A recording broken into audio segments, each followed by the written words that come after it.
How did you manage to contact Sheila? It wasn't a problem once I learned of the Lodge's existence. Initially, she watched my every move, but sooner or later, everyone starts treating me like a big oaf. I mean, I can't change how I look. I stayed close to Sheila, killed a few beasts for her, and whined about how unhappy I was, how unfair the world was. So much, in fact, that I actually got her gander up a few times. I'm sure a few potentially trustworthy witnesses saw us together, could link us. Security in case I was captured. I also prepared to assassinate the King of Kavir. Esterad Tyson was to be the first victim of the mysterious assassins.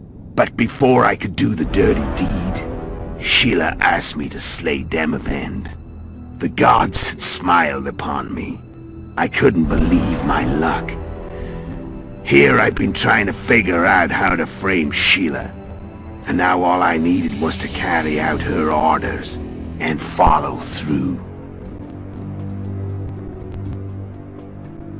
Where'd you get your information about Lodge? From the Emperor and Vatir de Rideau, the Emperor's chief spy. And I believe they got it out of Yennefer. She recovered her memory? Nah. I'd never claimed she informed on her friends consciously. I expect they found a way to tap into her memory in spite of her amnesia, and without her knowing it. There was a sorcerer present when I was questioned. A young, proud intelligence officer. Whatever the case, they gave me a list of the sorceresses in the Lodge. Only Emir, Vatir, and I were present. Only we knew of the mission. How'd you manage to slay Demavend? Sheila's magic. I mean, she could give us the king's every move. His habits, the positions of the palace guards, anything. All we had to do was navigate the labyrinth and land the final blow. Besides, she had plenty of gold for the preparations. Greased palms abundantly. It had all the makings of a cakewalk. But it's never that easy. We barely avoided our pursuers.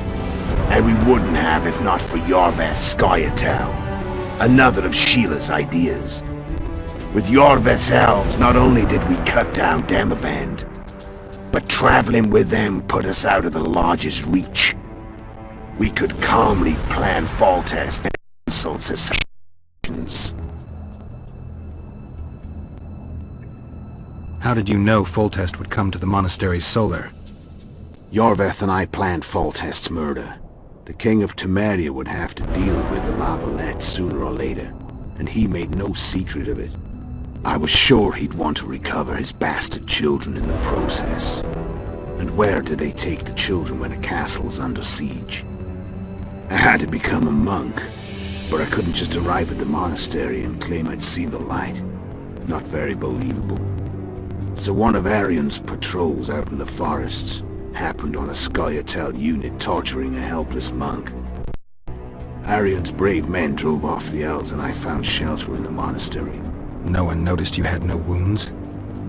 I paid the monk who treated me a lot of orens to stay silent. Actually, it was only a loan, because I killed him later. Only the dead can keep a secret. And all I had to do was wait for the situation to develop.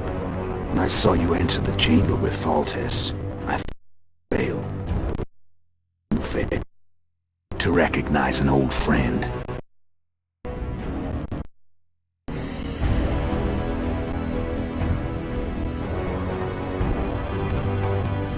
When did you decide to get rid of Yorveth? As soon as I realized I couldn't manipulate him. A true fox, that one. He was so observant, so dangerous. I got the sense he might see through me at any moment. You made a mistake. You were untouchable as long as the Scoia'tael were protecting you. Maybe, but with Yorveth, my hands were tied. If I'd finished off Kieran... But you didn't. And that allowed me to drive a wedge between you and Yorveth. I forced you to flee. And I let you live. You know I could have killed you. You're for... No, I remember.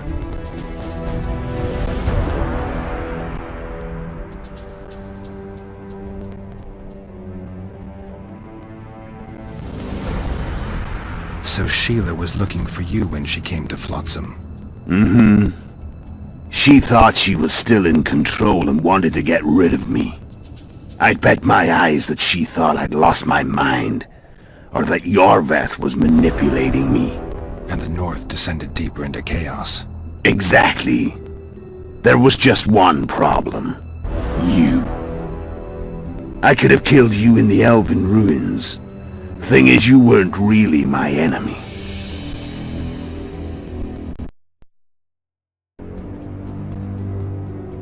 Shame you didn't take a shot at Henselt yourself. History might have taken a different turn. Maybe I would have killed him. Maybe you would have killed me, who knows? But Henselt's death, although desirable, wasn't necessary anymore. The plan could go forward without it. Besides, somebody else got him. You know who? Come on, we both know.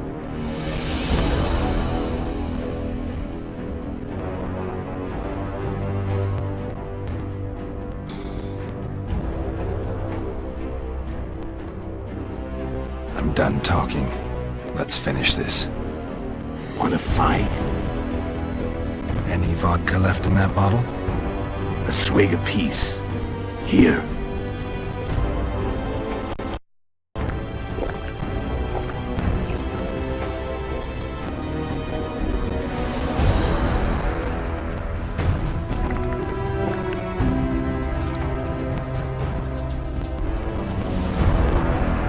The Imperial army is probably crossing the Yaruga as we speak. Pure pandemonium will ensue. The North's finished. Time to go south, where the good life awaits. You're a fool, Netho. Both you and your Emperor are forgetting one thing. Misfortune brings people together. Very shortly, the North could be united like never before, thanks to you. But that's just not my concern anymore. I'm not your foe. I never was. Let me walk away and I will. You'll never see me again. Force me to fight, and this time I'll kill you.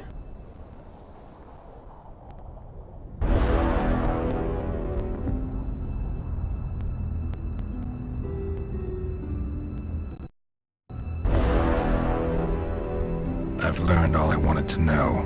I can feel the memories coming back. Your death won't change a thing. Go where you will. Just like that.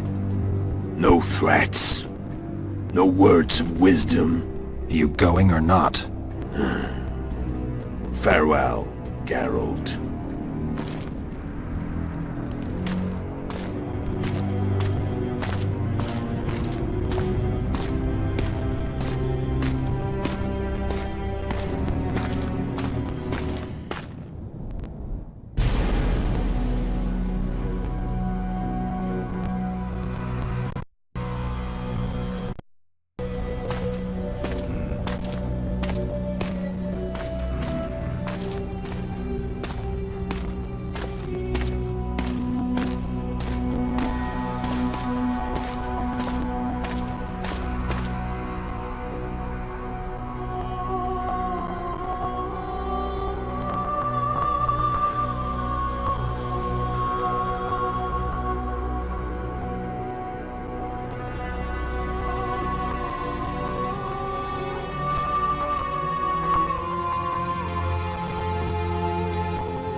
The Witcher had traveled far and wide in search of the Kingslayers.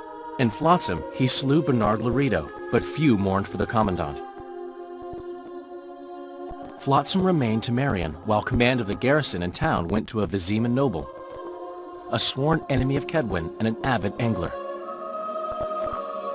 To this day, folk gather round bonfires in Lobenden to hear of the Witcher's deeds. The Witcher witnessed a great Kedweni victory in Edirn. At Vergen, Henselt's army crushed Saskia the Dragonslayer's motley, ending the time of races. Soldiers of the Unicorn swarmed over the Pontar Valley.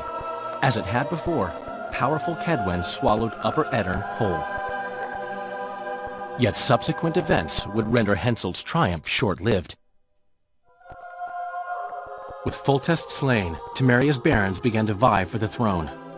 Many dreamt of donning the crown, yet none could assemble the allies required to snatch it. The kingdom's last hope, as it teetered at the edge of civil war, lay in little Anais.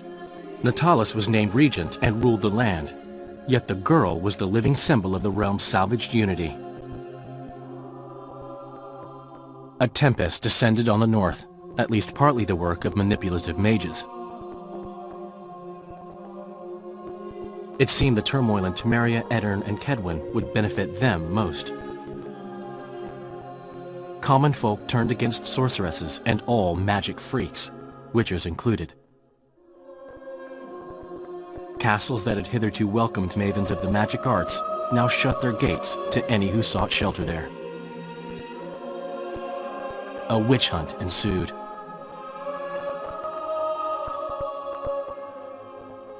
It was a time of great uncertainty, of rape accomplished by royal decree. Yet as troubled as the days seemed, we, who had in some way shaped the world's fate, finally received some respite. Zoltan resumed the quest for his beloved's hand, and I lay my head in the laps of the muses. Who could have known this tempest which had ravaged the north was but a harbinger of darker days, and the preamble to an entirely new tale of Geralt of Rivia?